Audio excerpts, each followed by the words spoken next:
Now that Black Ops 6 is here, and since I already get a ton of questions on how I get my game to look so bright and where I get my filters from, I'm going to be showing PC and console players both how they can get brighter colors, better movement, better frames per second, just make everything better through your settings. I'm going to share every setting that I use as well as where I get my filters and how I use them. And for PC users, I'm going to dive into the NVIDIA Control Panel to show you guys what the best settings are for the best gameplay experience. Send this video to your squad so that they have the right settings as well, and let's get straight into it. By the way, my name is Redix. Make sure you hit that sub button. We're on the road to 100K. Let's dive straight in. So the day is finally here. We're on Black Ops 6, and let's just dive straight into the settings. I don't want to keep you guys waiting. I know we're all excited to get into the game. This is the settings portion of the video that works for PC, console player. It doesn't matter what you play on. So just go ahead and follow along. If you feel like my settings don't suit you, feel free to change whatever you need to. We're going to start out in controller. I play on default button layout because if you take a look at my last video, I have a controller with some back buttons on it thanks to hyper controllers, so for me default works better. If you don't have paddles, I recommend changing this to tactical so that you can slide cancel and things like that much easier. I play on 8.8 sensitivity for anybody wondering.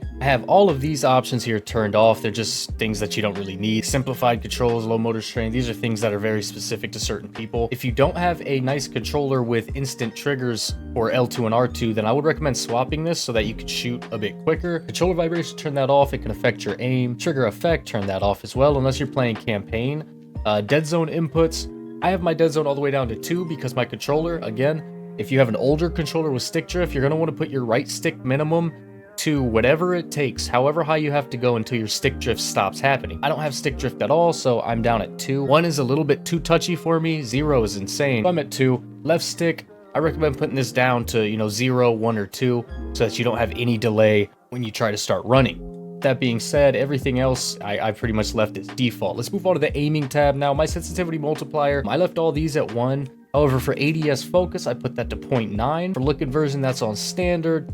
Aim advanced settings. Now let's go to this. This is very important. If anybody skipped this area of the video, I feel bad for them. Yeah, make sure look inversion, everything is set to standard. ADS sensitivity, transition timing, change that to instant. Some people might like gradual. After zoom is a little weird. Basically, this makes it to where your ADS sensitivity kicks in as soon as you start aiming. So I think that's the way to go. Aim response curve type, by default, this is going to be on standard. Linear is better than standard. Dynamic is better than both. So make sure you're playing on dynamic. Basically what that does, put it in layman's terms, it affects the way your aim works, and dynamic has been by far the best. And a lot of people have been baiting and saying linear is better. Not fall for it. They're trying to get you to stop using dynamic because it's so good. Custom sensitivity per zoom, I have that on. I went with 0.85 for up to 5 times zoom, then 0.95. I like to be able to move a little bit faster when I'm aiming with snipers. So that's why I do custom aim per sense. Aim assist, make sure that's on. Motion sensor behavior, make sure that's off. If this says on, ADS only, hit fire, any of this is on, it's going to affect your aim. If your aim feels wonky, that's probably why. Moving on to the movement tab. For sprint assist, tactical sprint assist is the way to go. Sprint assist delay should be at 0 so that as soon as you start running forward, your player is in a tactical sprint. Now, if you like clicking your left stick a bunch of times per game, be my guest, but most people, you're going to want tactical sprint assist. This is basically your automatic tactical sprint. Sprint assist sideways and backwards, I have on as well. Although I can understand why you might want these off, I have them on. Mantle assist, turn that off. Again, I can see why you might want it on. Me personally, I don't like, accidentally climbing things, so I turn off all sorts of mantle assist. Crouch assist, I tried this in the beta. It didn't really make a difference, so I'm just going to keep it off. I like to have full control over my player. Basically, if the game is controlling my player for me, I don't like that. So we're going to turn crouch assist and corner slice off. Corner slice is when you come around a corner and you start leaning left and right. Turn that off unless you like it. But for me personally, I think it just kind of throws off my crosshair placement. Slide and dive behavior, I have it on hybrid. If you don't play on hybrid, it's worth learning. You want to be able to dive in this game. With the Omni movement, you can dive left, right, front, back. You can shoot while diving. There will be attachments and perks that help you shoot out of movement like diving and sliding better. So try and play on hybrid. If you absolutely can't, you're going to want to go with like slide only because tap to dive and tap to slide creates a delay on your controller. It's going to be delayed when you try to slide because your controller is going to be waiting to see if you actually want to dive. So hybrid's the way to go. Auto door peek, I have that turned on. So basically if I'm aiming towards a door, I don't have to press square to open it. It'll just automatically open. Sprint restore, I have this on. Same with slide maintain sprint. Parachute automatic behavior, this is more a Warzone thing, but I have that off. Mantle cancels reload, I have it on. If I'm reloading and I'm running from someone and I go to mantle something, I don't want to jump into a wall because I'm reloading. So I'll go ahead and cancel the reload, climb whatever I'm climbing, then finish the reload. Movement advanced settings, dive into that. This is what I have set. You guys feel free to copy this. There's nothing too crazy here. Sprinting doorbell's the main thing. You want to make sure that's on. Other than that, like I said, grounded mantle I have off, because that's if you jump. Like if you're shooting someone and you jump and there's something near you can mantle, that's when your player mantles it mid gunfight, and nobody wants that. So have that turned off as well. Now for combat, ADS I have it on hold. Toggle would be weird. Let's see. I'm only gonna go over the things that matter. Again, a Warzone thing, but I have my armor plate behavior set to apply 1. I get questions about it all the time. I like apply 1. I like, again, if I hit triangle to put a plate on, I don't want my game to force me to put 3. I want full control over my character. Manual fire behavior press. Basically what this means is if you're shooting like a single fire or a burst fire weapon, I press my right trigger to shoot it. You can hold it and it'll still, even though it's semi-automatic, it'll shoot non-stop. So for combat advanced settings, this is what I have set. I'd say the main thing here is I use prioritize interact. If you don't like that, then go prioritize reload. It's better than tap, that's for sure. Basically this makes it to where if I want to open a door but my gun needs reloaded, I'll tap to open the door and I'll hold X to reload, or hold square to reload. Sprint cancels reload. I like having this off. ADS stick swap, again, you know, things that are kind of personal preference. I don't have to talk too much about them. Now we dive into our overlay advanced setting. Here's what I have this all set to. Again, this is going to be personal preference. You're probably going to change one of these or 2 of these throughout the year, so I'm not too worried about those. Now we move on to the graphics portion. That was just the controller settings. Here we are in graphics. I'm on full screen borderless. If you're playing and you're not switching screens a lot, you're going to want to go full screen exclusive. It is going to help your frames out and your kind of response time to your game. It'll kind of fix a bit of a delay. These, again, change these as you please. If you can go on plus boost, definitely go with on plus boost for the low latency. Go ahead and just copy these settings as you will. There's nothing really much to say about these. As far as quality goes, NVIDIA DLSS on right now with these settings, and it's playing pretty good. However, I think Fidelity FX Cast is still the way to go. Put this up to whatever you like to have it as. If you're struggling to get frames, then run Fidelity FX Cast and maybe turn this down to like 70 or 60. Me personally, I'm going to go up to, I'm going to go up to 100 for now. Maybe change it throughout the year. If you're struggling with frames, a good way to kind of troubleshoot that is try all of the different upscaling options, see which one actually works best for your system. Go ahead and test things out. If you want a good option to start with, what most people use is Fidelity FX Cast, around like 80 or 70 for the strength. But again, just keep tweaking that. VRAM scale target, I have that at 80. Again, if your PC's messing around, struggling, you can lower this, you can raise it. Some people go down to, to 60. Some people go all the way down. I stick it at 80 because that's where it started. Turn variable rate shading off. That'll affect your frames a little bit. For texture resolution, this is not personal preference, but it's PC preference. So me, I have it on low. My PC can handle whatever I put it on, but I like low because I like having more frames, a smoother gameplay experience. If you have an old, not so great PC, run it on very low. But again, I have a high-end PC and I'm still running it on low. If you really like putting it on something like high, then be my guest. Texture filter and isotropic is on low. Depth of field, make sure that's off. Trust me. Detail quality, I have it on normal. Again, bad PC, put it on low. Good PC, put it on any of the 3. The lower you go, the more likely you are to have, better frames. Particle resolution, again, low. Very low would be if you have a bad PC, put it on very low. Bullet impacts I have on. This doesn't affect your game at all. Persistent effects, turn that off. Shader quality, now I have this on high right now. Shader quality, we're going to put that on low. On-demand texture streaming, put that on minimal and turn it all the way down. This so far has been the best option.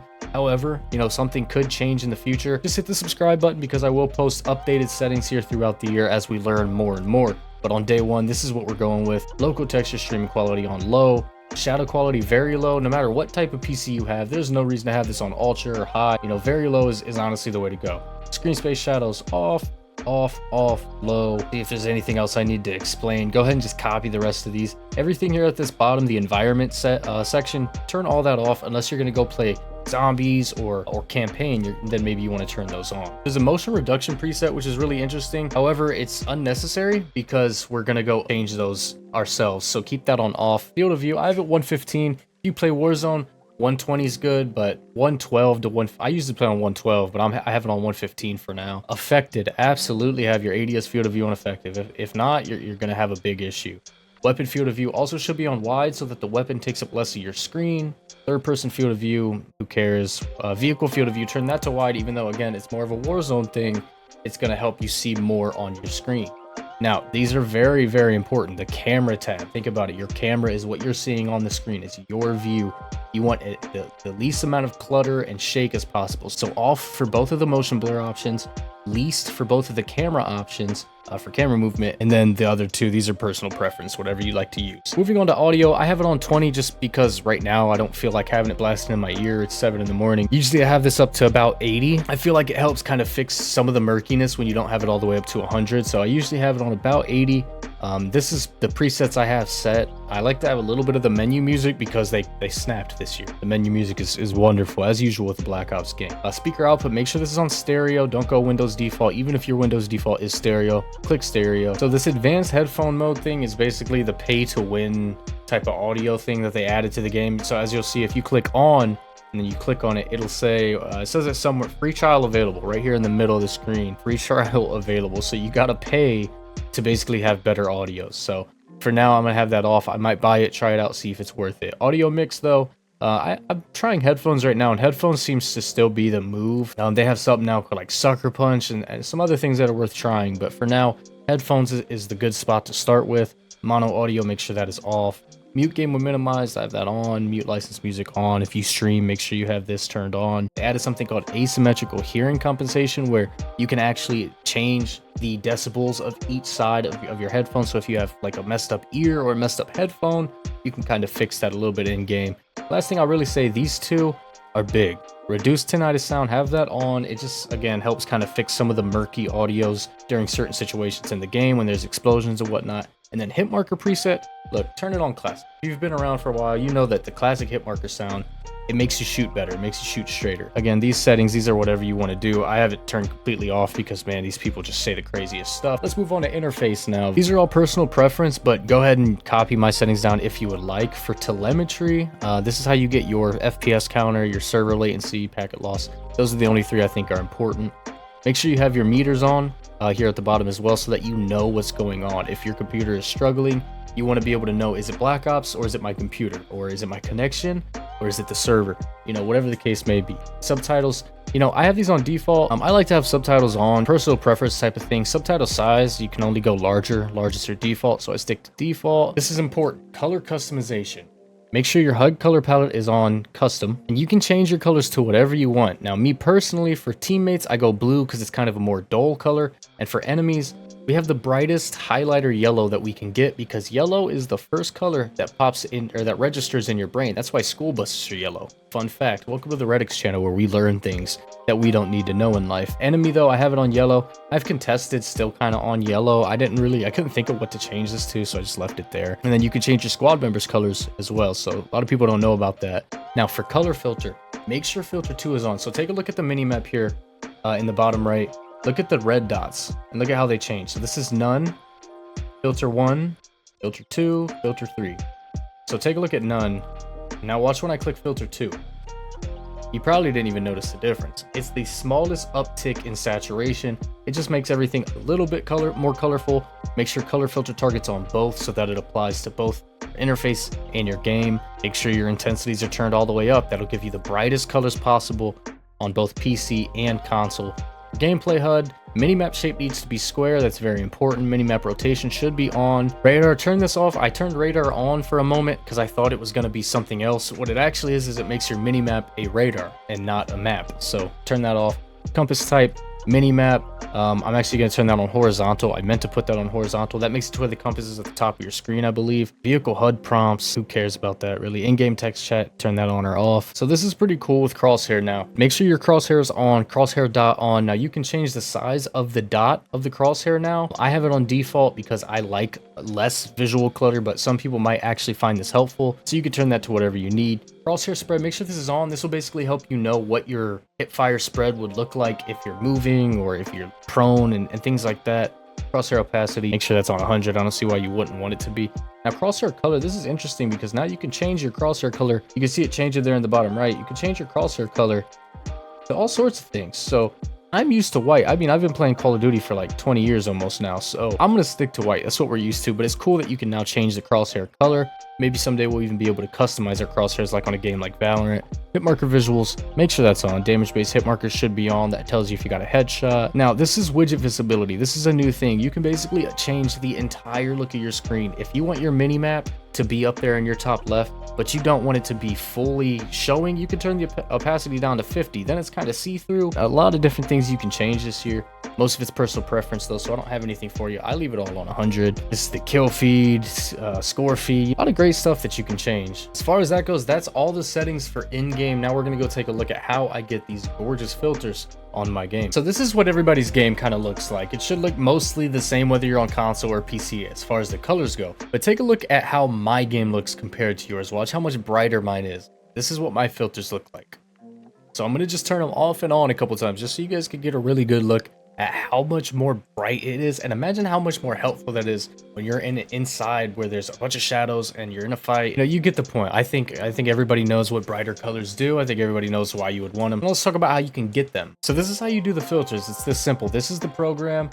This is what it usually looks like. I just full screened it for a moment. So this is what it usually looks like for me. What you're going to want to do is go to Artist Wars channel. It'll be linked in the description. And you're going to want to download the filter program. It's called DWM LUT GUI. It'll be in his description. I'm not going to take credit for the work that he did. I got this from him, but I am going to make it quicker for you to download so you don't have to watch this whole video. Make sure you stop by and download the program from there. Once you download it, it'll look like this right here. It'll be in the release folder. You're going to have to just open this up and drag it onto your desktop or hit extract up top here. If you've used WinRAR, which you should have by now, then you know how to do this. Once you have this folder here, it'll say release, you'll open it up. But once you get this release folder on your desktop, you open it, and right here is DWM LUT GUI.